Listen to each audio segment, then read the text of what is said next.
எங்க வேல்மாறு நடக்குதோ அந்த இடம் ஆறுபடை வீட்டுக்கு சமமாக மாறும். அந்த இடம் ஆறுபடை. இன்னைக்கு நீங்க இருக்கிற ஒவ்வொருத்தரும் ஆறுபடை வீட்டுக்கு போனா என்ன புண்ணியம் கிடைக்குமோ அந்த புண்ணியம் இன்னைக்கு உங்களுக்கு கிடைச்சிருக்குது.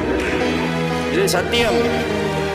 எப்ப வேல்மாறு வழிபாடு தொடங்கினாலும் உத்தரவு எங்கிருந்து வரும்னு நினைக்கிறீங்க? இங்க இந்த வேலுக்குள்ள இங்க இருக்கிற அந்த வேலுக்குள்ள யார் இருக்கிறான்னு நினைச்சீங்கன்னா அந்த திருச்செந்தூர் ஆண்டவன் விரும்பி வந்து உட்கார்ந்த வேல். இந்த வேல் திருச்செந்தூர் ஆண்டவன் அந்த வேலுக்குள்ள சாமி இருக்கிறார், திருச்செந்தூர் ஆண்டவன் இருக்கிறார். இன்னைக்கும் அதுக்கு நடக்கிறதுக்கு என்னன்னா, ஒவ்வொரு தடவையும் வேல்மாறு நடக்கும் போது எப்படியாவது வந்து பன்னீரில விபூதி கையில வந்து வரும். சாமி கொண்டு வந்து கொடுத்துருவார், உத்தரவு கொடுத்தாச்சு அப்படின்னு.